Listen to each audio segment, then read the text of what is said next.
महाराष्ट्राचा तसा दुर्लक्षित प्रदेश पण आज राजकीय दृष्ट्या लक्षवेधी ठरतोय, कारण इथे उद्धव ठाकरेंच्या वर्चस्वाला सुरुंग लागलाय।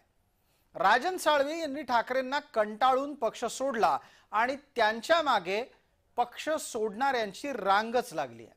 नेते मंडळींचा मातोश्रीवरचा विश्वास डळमळीत का झालाय त्यावरच आजचं विशेष वार्तापत्र। राजन साळवी यांनी ठाकरेंना कंटाळून पक्ष सोडला आणि ते शिंदेंकडे आले, पण ही बातमी आता जुनी झाली आहे। आता बातमी आहे की लोक सोडून जाता नाही, ठाकरे गट ताठर भूमिका काही सोडायला तयार नाही। राजन साळवी नेहमी मी एकमेव निष्ठावान म्हणायचे, मी एकव निष्ठावान। आता स्वतःला बिरुदावली जेव्हा एखादा माणूस लावतो त्यावेळेला लोक सुरुवातीला ते लोकांना अप्रूप वाटतं, पण नंतर तो विषय हा लोकांच्या दृष्टीने चेष्टेचा होतो।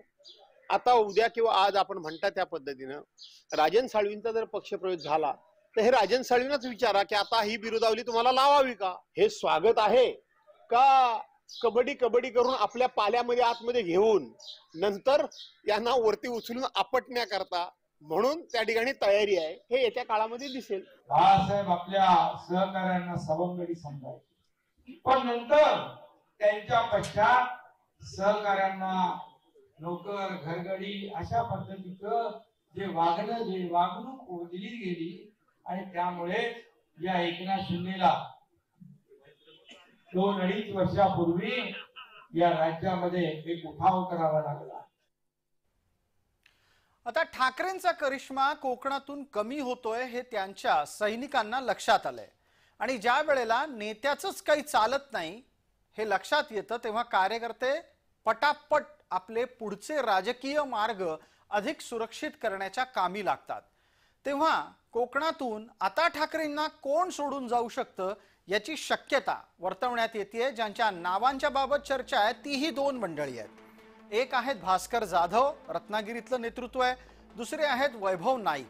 वरकरणी वैभव नाईक काहीही झालं तरी ठाकरेंना सोडून जाणार नाही असं सांगत असले तरी ही त्यांची भूमिका 5 वर्ष टिकेल का हा मुद्दा आहे। रत्नागिरीतल्या भास्कर जाधवांच्या बाबत कुठलीही शाश्वती दस्तूर खुद्द मातोश्रीलाच नाहीये, कारण हे तेच भास्कर जाधव आहेत जे यापूर्वी ठाकरेंना सोडून आणि अक्षरशः केवळ उद्धव ठाकरेंनी भेट नाकारली म्हणून तावानं मातोश्रीवरून बाहेर पडून राष्ट्रवादीत गेले आणि राष्ट्रवादीत गेल्यानंतर शरद पवारांना खुश करण्यासाठी ठाकरेंवर शेलक्या शब्दाची टीका करत होते। हे तेच भास्कर जाधव आहेत जे आत्ता सुद्धा महत्त्वाची पदं मिळाली नाहीत म्हणून मातोश्रीच्या नावानं बोटं मोडत असतात। या स्थितीत भविष्यात भास्कर जाधव शिंदेंच्या सोबत जाऊ शकतात आणि भास्कर जाधव आले तर त्यांच्या नेतृत्वातही आनंदानं काम करू असं वक्तव्य उदय सामंतांनी करून भास्कर जाधवांच्या भोवती संशयाचं धुकं अधिक गडद केलेलं आहे। हा एक भाग। वैभव नाईकांच्यासाठी अडचण कुठली असेल तर ती म्हणजे कोकणातून ठाकरेंना सोडताना राणेंचं नेतृत्व स्वीकारण्याची मानसिकता तयार करणं। वैभव नाईक आणि नारायण राणे यांच्यातला संघर्ष जुना आहे। आत्ताच्या घडीला राणेंची पुढची पिढी ही कणकवली मालवण परिसरामध्ये सिंधुदुर्गात भारतीय जनता पार्टीचं नेतृत्व करते। तिथे वैभव नाईकांना निश्चितच राणेंशी जुळवून घ्यावं लागेल आणि त्याची मानसिकता ज्या दिवशी वैभव नाईक करतील त्या दिवशी वैभव नाईक ठाकरेंना सोडून गेलेले आपल्याला दिसतील, कारण नितेश राणे यांनी विरोधकांना विकास निधी मिळणार नाही असं सूचक वक्तव्य केलेलं आहे। उद्धव ठाकरे सध्या दोलायमान स्थितीत आहेत। सत्ता नाहीये आणि संघटना टिकवायची आहे। सत्ता नसताना संघटना टिकवण्याचं उद्धव यांच्या समोरचं आव्हान हे सर्वात जास्त भीतीदायक आहे असं म्हटलं तर वावगं ठरू नये, त्याबद्दल कोणाला रागही यायला नको।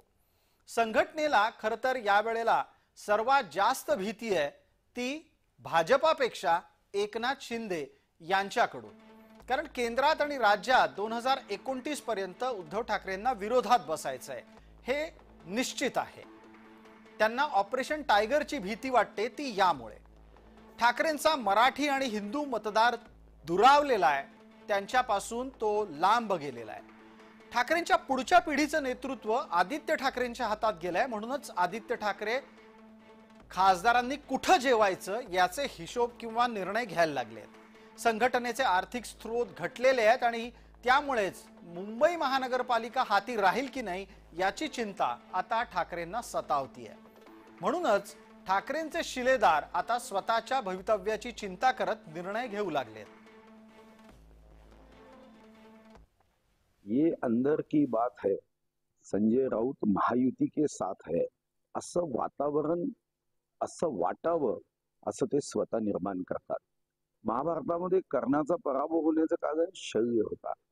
त्याचा जो रथ चालक होता. मला वाटतं की उद्धव बाळासाहेब ठाकरे यांच्या शिवसेनेला संपवण्याचा विळाच उचललाय. शिंदे साहब का जो सत्कार किया उसके बारे में इन्होंने ऑब्जेक्शन लिए. ये कौन है? पवार साहब क्या करे, क्या करना नहीं चाहिए, ये उद्धव ठाकरे सुनेंगे क्योंकि वो उनके ऊपर डिपेंड है. लेकिन पवार साहब इनको नहीं पूछेंगे ना. आज हमारी मीटिंग थी, पवार साहब ने अनुलेख से उसका ये बातें टाल दी. हमारे मराठी में कहते हैं अनुलेखाने टाळलं. पवार साहब ने उसके ऊपर ध्यान भी नहीं दिया. संजय राउत क्या कहते हैं, उनका क्या कहना है. राजकीय भूमिका घेतल्यावर राजकारणात टिकून राहणं हे अपेक्षित असतं. त्यासाठीच राजकारणामध्ये एकमेकांची गळे कापू स्पर्धा सुरू असते. राजन साळवी आणि विनायक राऊत यांच्यातली हीच स्पर्धा कोकणातल्या ठाकरे गटात काय सुरू होतं ते सांगतेय. आम्ही पराभव झालो, पराभव मान्य केला, परंतु 2006चा पराभव तो झाला. 2024चा पराभव हा माझ्या कुटुंबाला आणि माझ्या पदाधिकाऱ्यांच्या जीवाला. निवडणुकीमध्ये हारजीत होत असते, परंतु त्यावेळेला त्या निवडणुकीच्या ह्याच्यामध्ये शिवसेने त्यांना आम्ही मोठं केलं. सिंधुदुर्ग जिल्ह्यामध्ये विनायक राऊतला आम्हा सर्व मंडळींनी मतदान करून एकदा दोनदा खासदार बनवलं. त्याच विनायक राऊतनी त्या निवडणुकीमध्ये त्यांचा जिल्हा प्रमुखांनी विलास सारखे पदाधिकाऱ्यांनी त्यावेळेला तुझ्या भैयाचं काम केलं. स्वतः मुख्यमंत्री देवेंद्र फडणवीस यांनी साधी भेट सुद्धा दिली नाही आणि मग अशा वेळेला केवळ आणि केवळ नाईलाज म्हणून त्यांना ज्यांच्या विरोधात लढले, ज्यांच्या विरोधात आकांड तांडव केला, ज्यांच्या विरोधात पोलीस कंप्लेंट केल्या, त्या शिंदे गटाच्या सामंतांच्या हाताखाली जाऊन काम करण्याची नामुष्की राजन साळवी यांच्यावर आलेली आहे. हे एकीकडचं राजकारण आहे.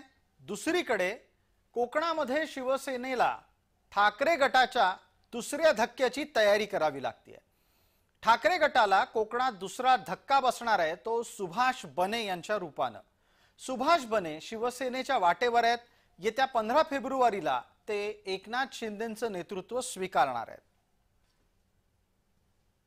कोणत्याही प्रकारचं राजकारण, कोणत्याही प्रकारचा दोषारोप, कोणावरती राग नाही, रुसवा नाही. पण गेली अनेक वर्ष संघी तालुक्याला आमदार नसल्या कारणानं अपेक्षित विकास होत नाही. मोठी कामं आहेत, ज्या कामाच्या रूपानं जर संघी तालुक्याचा विकास होत असेल तर आपण विकास कामासाठी शिंदे साहेबांकडे आम्ही गेलो. खरं म्हणजे एका मराठी माणसाने पुरस्कार दिल्याचा अभिमान पाहिजे. खरं म्हणजे अभिमान पाहिजे. किती जळणार, किती जळफळाट होणार तुमचा, किती शिव्या देणार. तुम्ही माझी लाईन कापण्यापेक्षा तुमची लाईन वाढवा ना. राजकारणाच्या प्रयत्नामध्ये लोकसभा आणि विधानसभेच्या 2 निवडणुका उद्धव ठाकरेंनी अंगावर घेतल्या. त्यात उद्धव ठाकरेंनी लोकसभेमध्ये 9 खासदार निवडून आणले आणि विधानसभेत अवघे 20 खासदारच त्यांच्या पदरात पडले. यापैकी मातोश्रीला न सोडून जाणारे कोण असा प्रश्न उपस्थित होतोच. पण हा प्रश्न खरं तर आता उलटा झालाय आणि मातोश्री बरोबर उरणारे किती असा हा प्रश्न निर्माण झालाय. त्या 4 जणच फक्त खासदार म्हणून ठाकरेंसोबत उडतील, ज्यात अरविंद सावंत, अनिल देसाई, ओमराजे निंबाळकर आणि नागेश पाटलांची चर्चा आहे. आमदारांच्या बाबतीत परिस्थिती काही वेगळी नाही. तिथेही 4च आमदार ठाकरेंसोबत उरतील अशी शक्यता आहे, ज्यातले 2 तर घरचे आहेत. आदित्य ठाकरे, वरुण सरदेसाई, महेश सावंत, अजय चौधरी हे 4 जण आहेत जे आमदार भविष्यात उद्धव ठाकरेंसोबत दिसू शकतील आणि इतकीच लोक आता त्यांच्याबरोबर राहतील अशी शक्यता आहे.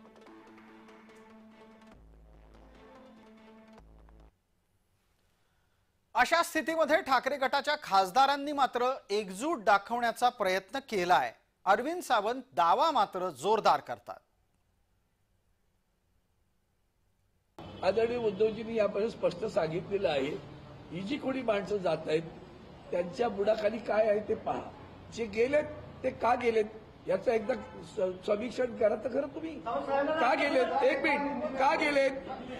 ईडीच्या भीतीपोटी गेले, भीतीपोटी गेले, प्रलोभनापोटी गेले, निष्ठेवर आणि विचारासाठी नाही गेले.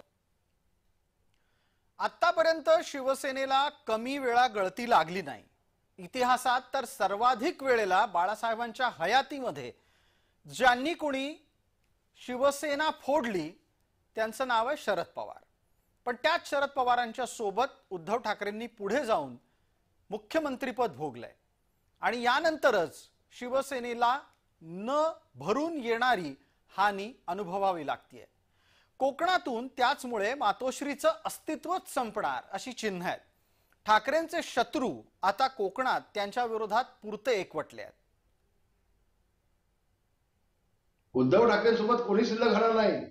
आजचा राजन साळवीचा प्रवेश म्हणजे उद्धव ठाकरेंच्या सनसनीत कॉन्फिडन्स आहे, राजकीय कॉन्फिडन्स, राजकीय दृष्ट्या म्हणतोय मी, आता नाही, राजकीय दृष्ट्या दिलेली ही कॉन्फिडन्स आहे राजन साळवींनी.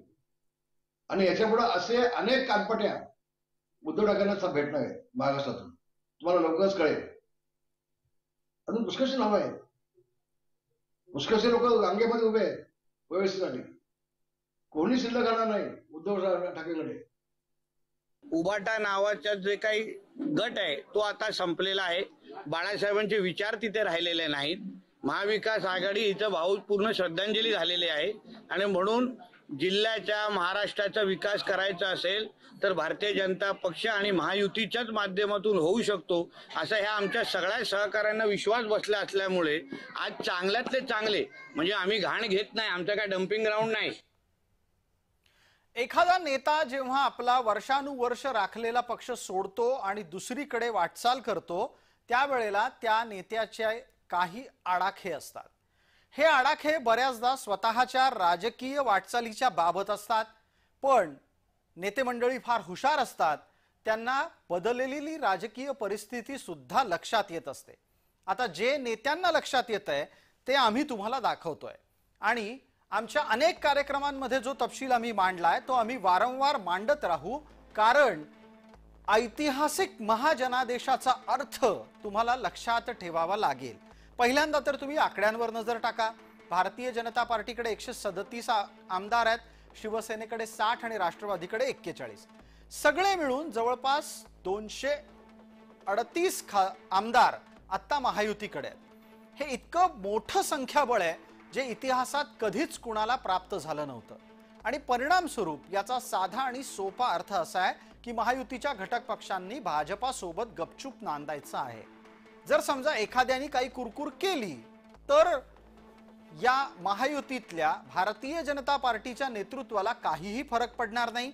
उरलेला जो घटक पक्ष असेल त्याच्या सोबतीनं राज्यातलं सरकार स्थिर राहील आणि म्हणूनच अनेकदा असं दिसतं की विरोधातले आमदार 5 वर्ष विरोधात बसायचा धीर गमावून बसतात आणि पक्ष बदलण्याच्यासाठी, सत्तेत जाण्याच्यासाठी प्रयत्न करतात.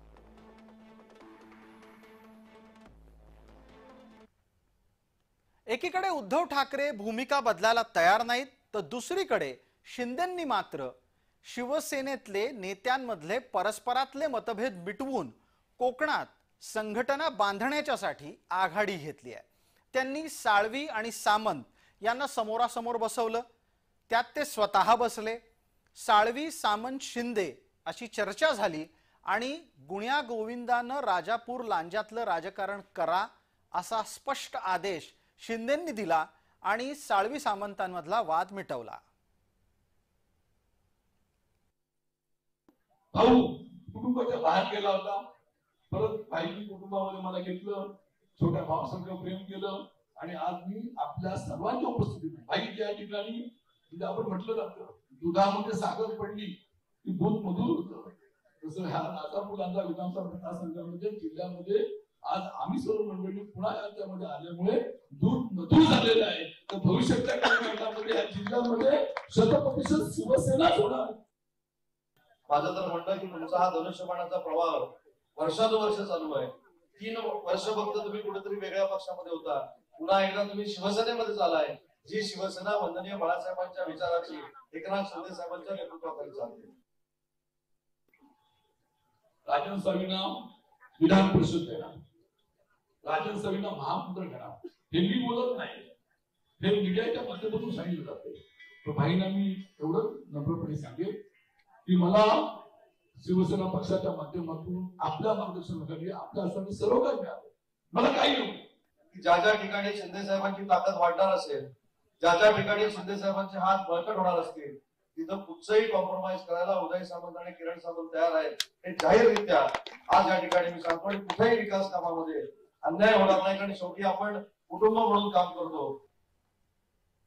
आता या सगळ्या राजकारणाच्या चर्चेच्या दरम्यान काही खुमासदार घटना घडतात आणि त्या आमच्या या कार्यक्रमात आम्हाला नोंदवाव्या लागतील.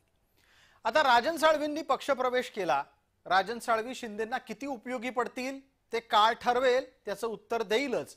पण एक माणूस समोरून फोडून आपण आपल्यासोबत आणू शकलो याची आनंदाची लकेर एकनाथ शिंदेंच्या चेहऱ्यावर दिसत होती आणि म्हणूनच राजन साळवींच्या पक्षप्रवेशात शिंदेंनी तुफान फटकेबाजी केली.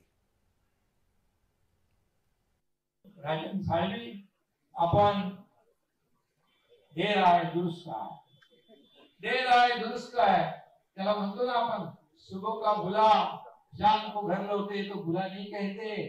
तुम्ही आमच्या परिवारातलेच आहात, तुम्ही आमच्या एक शिवसेना परिवारातलेच आहात आणि खऱ्या शिवसेनेमध्ये तुम्ही सामील झालेला आहात. घरी बसलेल्या लोकांना लोक स्वीकारत नाही, हे विधानसभेच्या निवडणुकीने दाखवून दिले. आणि हा एकनाथ शिंदे ज्या खड़ा रहता वही से लाइन शुरू हो जाती है आणि ती जनसेवेची लाईन असते, कामाची असते, लोकांच्या सेवेची लाईन असते. हे मी या ठिकाणी सांगू गेला तो कचरा आणि राहील तो. आणि म्हणून मी एक सांगतो, शोले मधला एक डायलॉग होता, मैं अंग्रेज जमाने का जेलर हुआ था, आसानी म्हणायचा, आधे इधर जाओ आधे उधर जाओ बाकी मेरे पीछे आओ. पीछे बघितलं तर कुठं नाही आहे. मला हे सांगायचं आहे, मला कोणी हलक्यात घेऊ नका, हलक्यात घेऊ नका. एकनाथ शिंदे जीवाला जीव देणार आहे, परंतु ज्यांनी मला ओळखलं नाही, ज्यांनी मला समजलं नाही, ते आता समजत असते. आता शिंदे जेव्हा म्हणतात की त्यांना कोणी हलक्यात घेऊ नये, तेव्हा ते तसा सूचक इशारा फक्त उद्धव ठाकरेंना देत नाहीत, ते कदाचित महायुतीत सुद्धा हे कोणाला तरी ऐकवत असतात. अर्थातच याच्या राजकारणाची चर्चा परत कधीतरी. तूर्तास विशेषमध्ये इतकंच. आपण पाहत रहा फक्त जय महाराष्ट्र.